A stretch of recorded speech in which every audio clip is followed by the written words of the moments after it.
আমি ডাইনি না, আমি চুড়েলও না। আসলে এটা হচ্ছে যেহেতু আমার পাশে যিনি বসে আছেন উনি হচ্ছে মার্কেটিং মাস্টার। আব্দুল আজিজ অনেক গুণ আছে তার, বাট তার সবচেয়ে বড় গুণ হচ্ছে he is a marketing magician. উনি জানে কি করলে, কিভাবে করলে দর্শকের নজরে সেটা পড়বে। এই ঈদে জামা জুতো অ্যাক্সেসরিজের ডিসকাউন্ট। আমি ওনাকে যখন এই পোস্টারটা রিলিজ করলো আমি বললাম, ভাইয়া আমি কি জিন সিনেমা, আপনি কেন দিলেন এটা? বলছি কি, আপনি জিন কি জিন এটা তো অডিয়েন্সের জানার দরকার নাই, আমি এটা দিব, এটা আমার দিতে হবে। তো তখন আমি আমার নিজেকে দেখলাম, দেখে আমার কাছেই মনে হলো যে অর্ধেক মানুষ আমাকে চিনতেই পারবে না যে এটা আমার ছবি। বাট হ্যাঁ, অনেকেই চিনতে পেরেছে। সো মুভিতে আমি কি সেটা আমি এখন রিভিল করব না। তবে আপু যেটা একটা প্রশ্ন করেছেন আমি প্রস্তুতি নিয়েছি কিনা, আমার 10 বছরের ক্যারিয়ার আব্দুল আজিজের থ্রুতে, জ্যাজ মাল্টিমিডিয়া থ্রুতে 2015 সালে আমি সিনেমাতে পা রেখেছি। এর আগে আমি এই টেলিভিশনগুলোতে উপস্থাপনা করতাম। শ শ মানে হাজার হাজার টেলিভিশন শো, স্টেজ প্রোগ্রাম আমি উপস্থাপনা করেছি। ওটা আর সিনেমার মধ্যে আকাশ পাতাল পার্থক্য রয়েছে। পার্থক্যটা একটাই যে অ্যাক্টর অ্যাক্ট্রেসদের পর্দায় একটা ফ্যাক্টর লাগে, যে ফ্যাক্টরটা আমাদেরকে খুঁজে বের করতে হবে। আমার ফ্যাক্টর কি? তো প্রথমবার যখন আমি পর্দায় নিজেকে দেখেছি আমি সেটা খুঁজে পেয়েছিলাম, যেটা আমি কোনোদিন আপনাদেরকে বলবো না। সো প্রতি সিনেমায় আমি চেষ্টা করি আমার যে ফ্যাক্টরটাকে আছে সেটাকে আমি ডিফারেন্টভাবে ক্যাশ করার জন্য।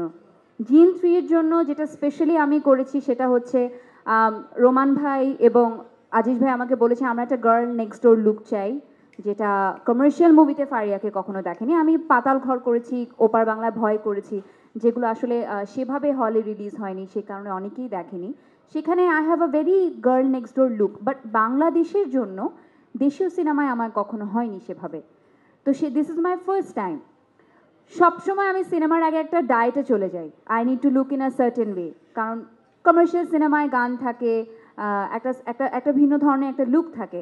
বাট এই প্রথম সিনেমা আমি পেট পুরে খেয়েছি, ভাত খেয়েছি, বিরিয়ানি খেয়েছি, যখন যেটা মানে আম্মুর সকালে নাস্তায় ডিম ভাজি রুটিতে মানানি, কারণ আমার ওয়েটস নিয়ে টেনশন করতে হয়নি। I rather focused on my performance on screen. এই একটা সিনেমার ক্ষেত্রে আমার মনে হয় কোনো স্পেশাল ডায়েটে যেতে হয়নি, কোনো স্পেশাল লুক মেনটেন করতে হয়নি। আমি যে নর্মাল বাসার সেতু, আমার ডাকতাম সেতু, সেই সেতু হয়ে আমি প্রতিদিন ফ্লোরে আসতাম, হালকা একটু মেকআপ করতাম, চুলটা খুলে দাঁড়িয়ে যেতাম। বাকি আমার টেকনিশিয়ানদের ভালোবাসায় আমাকে এরকম দেখা গিয়েছে। আই হ্যাভ টু সে আমাদের ডিওপি, আমাদের লাইটে যারা কাজ করেন, আসলে এনারা না এনাফ ক্রেডিট পান না। এনাদের কারণে কিন্তু আমাদের এত দেখতে সুন্দর লাগে, নাহলে তো আল্লাহর কি দিয়ে পাঠিয়েছে। So I would say these are the preparation I maintain. এবং শুটিংয়ের সময় আমরা বলবো আমাদের একটা ভালো টিম বন্ডিং ছিল আপু, যেটা আসলে খুব কম সিনেমায় আমি পেয়েছি, যে আমরা সবাই একসাথে বসে গল্প করতাম, আড্ডা দিতাম। গল্পে আড্ডায় যে সম্পর্ক কত মধুর হয় সেটা আসলে পর্দায় দেখা যায়, কারণ ওনার সাথে কিন্তু আমার ফার্স্ট টাইম কাজ। কেমিস্ট্রিটা কিন্তু মাঝে মাঝে চোখে চোখে তাকিয়ে ভাইয়া তুমি একটু এরকম আমি একটু এরকম হয়ে যায়। এই যে মাধুর্যতা, এটা আসলে অনেকটা বন্ধুত্বের কারণেও হয়েছে।